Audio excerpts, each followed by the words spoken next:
Bienvenue dans l'émission Saveurs divines. Cette bonne nouvelle du royaume sera prêchée dans le monde entier pour servir de témoignage à toutes les nations. Alors viendra la fin.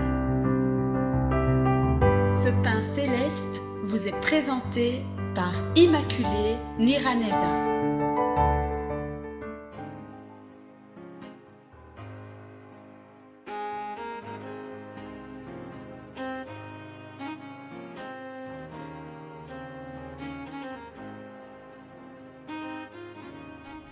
Bienvenue très chers amis à l'écoute de cette émission Saveurs divines. Alléluia, Dieu me fait grâce d'être avec vous ce matin. Je le bénis, je le remercie parce qu'il me donne de vivre encore ce jour.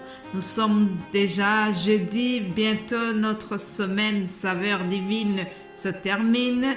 Je bénis le Seigneur parce qu'il nous a donné toujours des choses à vous partager. Comme vous le savez, nous sommes en train de voir les bénédictions qui accompagnent les personnes qui craignent Dieu. Aujourd'hui, je vais vous parler d'un roi, le roi Josias, que nous trouvons dans le livre des Chroniques. J'aimerais bien que les auditeurs et les auditrices de Saveurs divines aient une connaissance générale, une culture générale. C'est pour ça qu'aujourd'hui nous allons avoir quelques aspects historiques. Alors avant d'entrer dans le spirituel, permettez-moi de vous donner l'historique de ce roi. Je vais faire un très court résumé. Le roi Josias a régné en étant très jeune. La Bible nous dit déjà que lorsqu'il est monté sur le trône, il avait 8 ans. Alors, il a régné 31 ans à Jérusalem. Et ce qui a marqué son règne, c'est que Josias a fait ce qui est droit aux yeux de l'Éternel. La Bible souligne cela. Il fit ce qui est droit aux yeux de l'Éternel et suivit le bon exemple de son père David. Josias a suivi le bon exemple, mais Josias a réjoui le cœur de Dieu, plus particulièrement pour une chose. Il a lutté contre l'idolâtrie. Chers amis, vous savez, s'il y a quelque chose dont Dieu a l'horreur, ce sont les idoles. Dieu n'aime pas que nous suivions des idoles. Dieu n'aime pas que tu te crées une idole quelconque. Dieu n'aime pas que tu te crées des images. La loi de Dieu, le commandement de Dieu nous interdit d'avoir des idoles et de représenter Dieu. Alors, Josias a purifié le temple. Josias a détruit le temple de Baal et vraiment cela a réjoui le cœur de Dieu, comme je vous le disais. Je vais vous lire un passage de 2 Chroniques 34 au verset 7. Nous voyons comment Josias a procédé. Il renversant les autels, il mit en pièces les idoles et les images taillées et les réduisit en poussière. Et il a bâti toutes les statues consacrées au soleil dans tout le pays d'Israël. Puis il retourna à Jérusalem. Bravo, cher Josias. Voilà le travail qu'il a fait. Il a brûlé les ossements des prêtres de Baal sur l'autel. Et il a purifié Juda et Jérusalem. Vraiment, ça c'est quelque chose qui a beaucoup réjoui le cœur de Dieu. Alléluia. Nous devons aussi purifier nos cœurs. Nous devons aussi brûler les statues, les idoles qui ont tendance à nous faire oublier l'Éternel. Les idoles qui ont tendance à nous prendre du temps et à nous distraire. Chers amis, il y a beaucoup de sortes d'idoles dans ce siècle. Nous avons d'autres sortes de Baal et nous devons faire attention. Attention aux nouvelles formes d'idoles. Alors, écoutez comment l'Éternel a récompensé Josias, puisqu'il avait brisé les idoles et qu'il avait abattu les statues de Baal.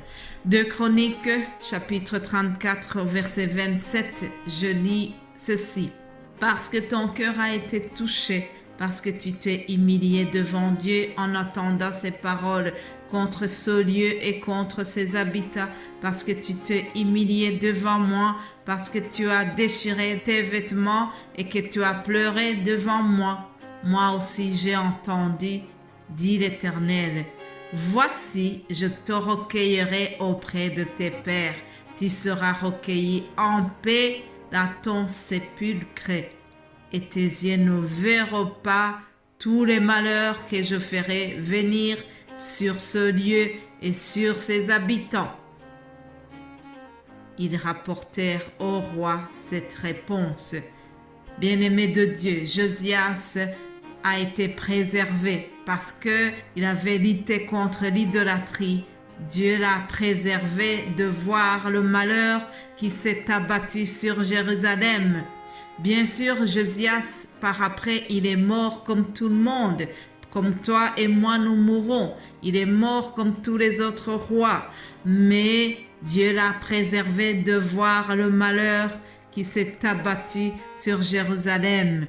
Parce que Josias avait vraiment particulièrement réjoui le cœur de Dieu.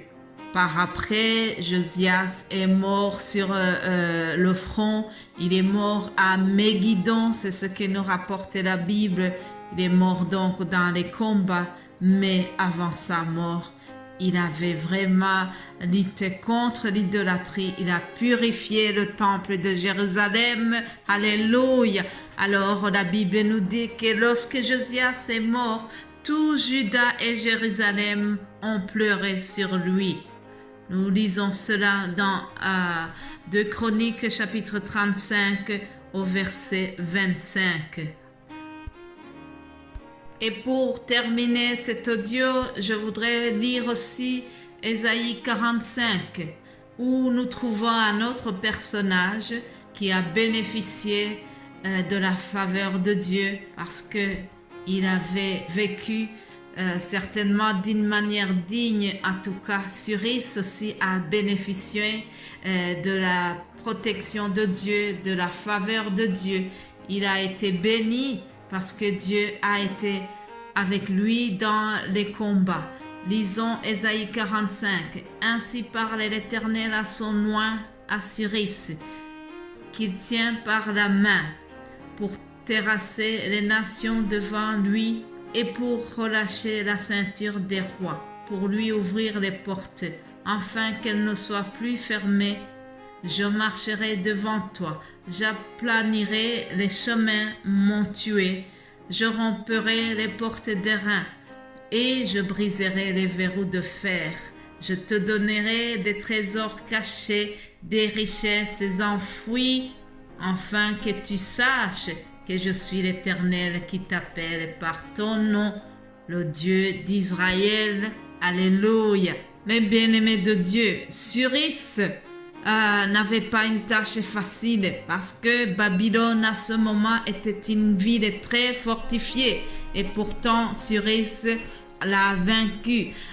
Lorsque la Bible dit « Je romperai les portes d'airain, je briserai les verrous de fer », ça souligne comment Babylone était très fortifiée.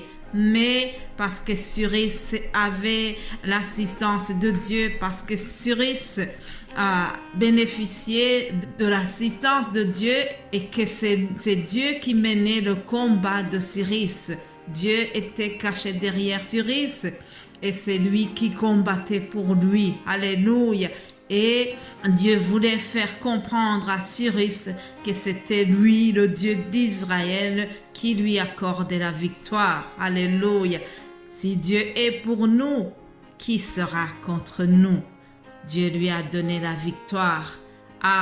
J'aime beaucoup ce verset 3 où il dit « Je te donnerai des trésors cachés, des richesses enfouies. » Alléluia. Voilà les bénédictions qui attendent ceux qui craignent l'Éternel. Mes bien-aimés de Dieu, il y a des trésors cachés au ciel que Dieu nous réserve et il y a des richesses enfouies que Dieu va nous donner si nous continuons à le craindre. Je te souhaite vraiment de découvrir ces trésors qui sont cachés dans la crainte de Dieu. Continue de marcher dans la droiture et Dieu va te donner des richesses spirituelles ainsi que des richesses matérielles. Alléluia. Sois béni au nom de Jésus-Christ. Amen.